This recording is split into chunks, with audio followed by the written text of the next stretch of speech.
Welcome to another episode of Rim Shots with Sean right here on the Rock Rage Radio Network. I have this is going to be a fun one. Now we were just talking off camera, and it turns out that this gentleman that I've just met, we know a ton of people that we have in common. I have the one, the only Mr. Rob Robbins, all the way from Jamaica. I'm envious. How are you, sir?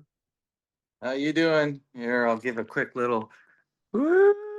Yes, yes, Rob, you're coming up in our hearts a lot when you do stuff like that. It's just freezing cold here. I think it's about -3 or 4 here right now. So, It's about 29 here right now. wow. I was in Jamaica in April, and that's about what the temperature was, and it was a great time. Yeah, We'll maybe get into how you wound up there in a couple of minutes, but the complete Dr. Dirty sessions. This is what very, very interesting. I'm quite good friends with Michael Brandvold. He sent me this the footage from Red Deer. Talk to me a little bit about this because it involves the legendary Rhett Forrester. the Red Deer, or you want to know about the whole album? Well, just how I had no idea Rhett actually came up to Canada to be part of anything. So maybe go into that a little Yeah, bit first. he was brought up by Rick Plester, and he was in Black Symphony for a little while. And when he left that project, myself and Scott Gaines, who had a band going at the time in Calgary, decided to you know give him a shot, because we were gonna the way it started, we were just gonna play some gigs and do some cover tunes and whatever, and then it came to fruition that Rhett started to sing some of our songs. We recorded him, and then we cut some demos, and it just went it built from there. And then we moved to Los Angeles in the early of '93, and that's where everything even moved even farther than that. But in Calgary, we were there for about almost I guess a half a year with Red up there. And I mean that obviously that time, and we all remember what happened in '93 and '94 and beyond. I mean, we guys like you and I think we saw it coming, and we hoped it wasn't going to come, and we were still trying to do the rock thing, and all of a sudden, boom, grunge hits out here in Halifax. It just lit up the world. I mean, Sub Pop Records came up here and signed everybody. Hmm. I guess what was the because I'm looking at the info that Michael sent me, and you guys had a boatload of songs. What am I seeing? 16 songs that you had on this project.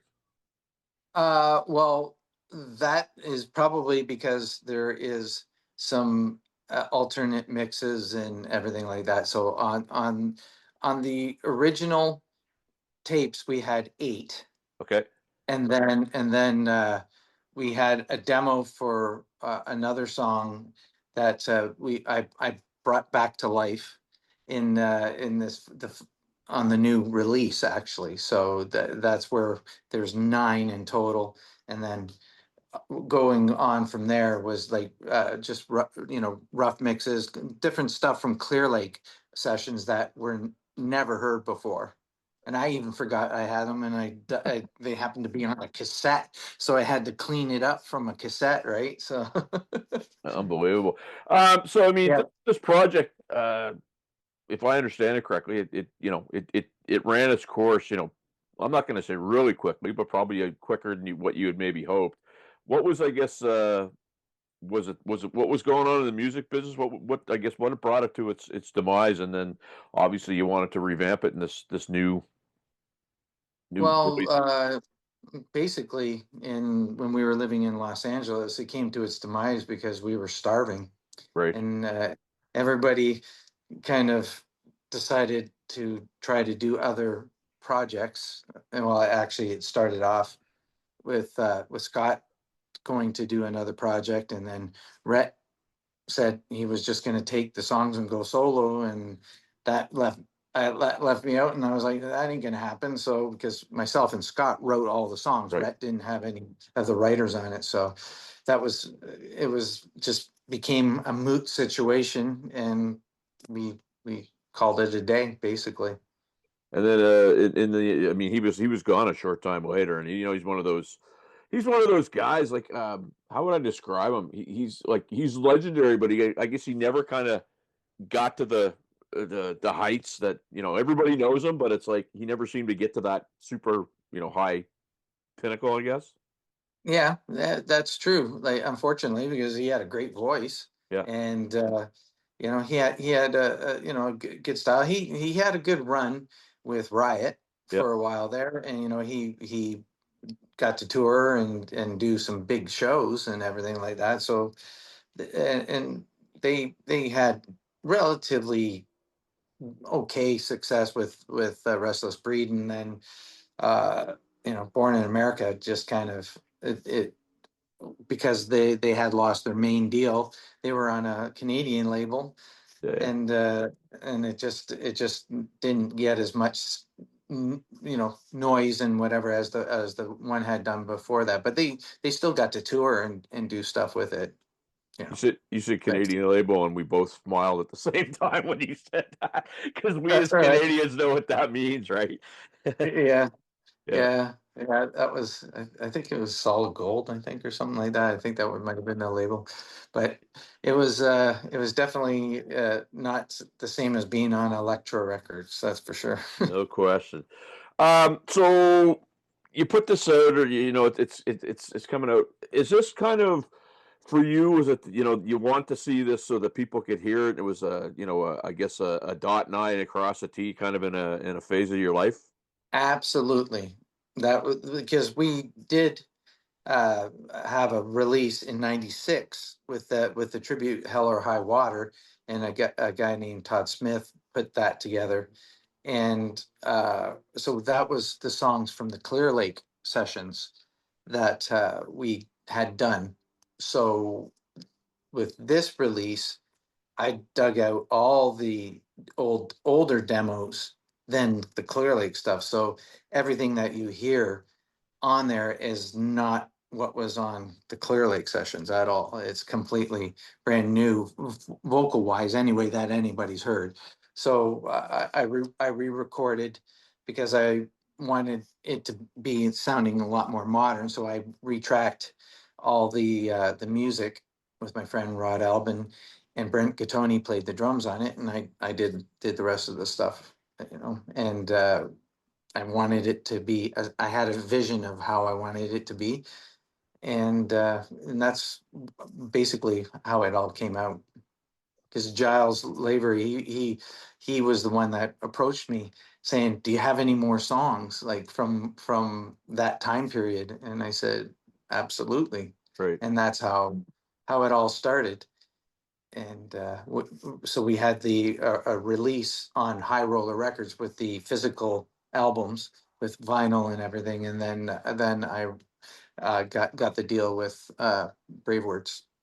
Well, and I mean, good on you because I talk to so many. Like, I'm the worst for having old stuff that I recorded. Like, I'll go to people and, hey, do you still have it? And they might have something. They try to send me an MP3. What was the condition of the material? And when you went to go revisit it, was it in fairly good playable condition, or do you have to do some work with it? Well, let me put it to you this way: there was some stuff that had been transferred already from the Calgary sessions, and then some of the stuff we did in Los Angeles before the Clear Lake was on a cassette, 8-track cassette, Wow. a Tascam 688, and I recorded those vocals with an AKG C1000. So that's what does that tell you right there? Yeah, yeah. It was It was a while it ago. was and we were on a budget, Yeah. at that time, so it wasn't like I had a U67 or U87 to record the vocals. Like in Calgary, we used a U87 on the sessions in Calgary. But yeah, so I had to do some cleaning up, and there's hiss and all that kind of stuff to deal with. Well, So I mean, and I think it's cool because I mean, here's the thing. As you're talking to me, I do remember you from because you were in a couple bands in Toronto too, were you not? yes. Yeah, and there used to be a jam at it's not the old Gasworks, the new Gasworks, but they used to do it every Sunday night. And it went from like I want to say 93 to about 96, and I used to see everybody from local guys. David Lee Ross showed up there one night. And we used to go around the corner and see Phil X play at the Artful Dodger right around the street, if you remember that. So were Mhm. you founded around that scene? Actually, I was in Los Angeles around that time. Okay. I had been in a band called Steel Lily, and we started doing touring around Ontario and basically Quebec and all that stuff starting in '84. And I took that band from 1984 till 1991, and that's when I left. Actually, the Misty Moon out there in Halifax was one of my last gigs that I did with Yeah. Steel Lily, and then I moved west at that point to Calgary. Well, and it's funny when you mention that bar because that bar, I mean, it's long gone now. I mean, the guts are still there, but they built a condo building, so you kind of have the bottom thing, but there's a condo over top. Um, but So the balcony, where the balcony was, is where all the condos all goes pretty much probably. start, yeah, yeah, like the ground floor. I think they have some retail space or something like that. Right. Begs the question now. So here's a gentleman from it came up 519 on your number. So you're an Ontario boy, correct? Yes, I am. Brantford, Ontario, Gretzky Town. Brantford, know it well, know it well. How does a gentleman go from coming from Brantford, Ontario, and recording to Rhett Forster to now getting me ticked off because you're sitting in the sunny climes of Jamaica in 29 degrees? How did that occur, Rob? Well, I'm an adventurer. Yeah, I would say. Let's just say that, because over the years, I've done gigs in Bermuda. I lived in Bermuda. I've lived in Vegas. I've lived in Los Angeles, for 5 years. Just and you're speaking of Phil X. Just as I was leaving LA is when Phil got down there. Yeah, It's funny we switched places, but I went back home, and then I started playing a bunch of tribute bands and doing stuff, and eventually, geez, 12 years ago, I joined Moxie for a while. yeah, I was them for almost 10 years, and but I've been doing other projects as well. I was with Classic Albums Live for a little while there, and just doing all kinds of different things. But I own a hologram company, and that's what basically brought me down to Jamaica to do some shows down here. that's incredible. And I've got another thing called the Very Best of as well. So it's it'll be like playing all around the Caribbean. So it's pretty cool. Well, that's very cool. And you mentioned Phil because I get to know Phil. Oh, what are you gonna say? I was going to say, with the very best of, I'm also going to be on the East Coast Oh, in May, in the very end of May, May 26th. I'm in St. John, and we're building all the other shows all around that. oh my God, we got to. That's only 3.5 hour drive, man. Well, we'll have to Well, hook up. and we're going to be closer to you. We're going to Yeah. be like, I think, oh, Truro, maybe Oh, almost around that's that. 45 minutes for me. We will hook up, brother, for sure. We will hook up. Okay, cool. Um, Right on.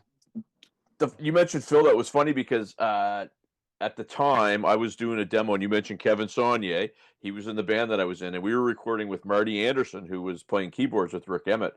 And that was right Mhm. around the time that Rick was going through the whole thing with the Metalworks studio and all that stuff. And Phil was in the band, and just such a nice guy. And he wasn't sure, man, am I going to still be in Triumph in another 6, 8 months? What's going on? And just decided to go to LA. And so it's funny how you know networking in the music business, it's a small world, even though it's a big world, right? Yep, absolutely, absolutely. The Crazy. music business is literally 1 to 2 degrees of separation most of the way. It really is. It really is. Um, so in terms of you're with Bravewords, which I've like I said, I've known Michael for about 2.5 years. I know Tim a little bit. Great guys. Where do people find out about getting their hands on this? Because I've heard some of it, and for the condition that you say that it was in, it sounds very impressive. Well, thank you. Yeah, I'm happy with the way it turned out, very much so. You can get hold of it on all the streaming platforms, and if you actually go to my Rob Robbins official at Instagram, I've got a LinkedIn attached to that, and then you can follow me if you want, or just go to the LinkedIn and go get all the links to wherever you can find the music. Incredible. I want to stay in touch with you, man, because you're going to be up here in May. Like I say, we got to connect. And I'll find out off camera. I don't want to let any cats out of any bags here about what you're going to be up to. But I want to thank you for doing this. We had a little bit of a hiccup with our platform, what Yeah, we got there. yeah, we finally got it. We finally got it together. We did. To do We it. did. A drummer and a guitar player figured it out. So there you go. Yeah. Thank you so much. Enjoy the weather. And I look forward to seeing you up here in a few months. All right. Thank you very much, Sean. Take care, man. Back after Peace. this.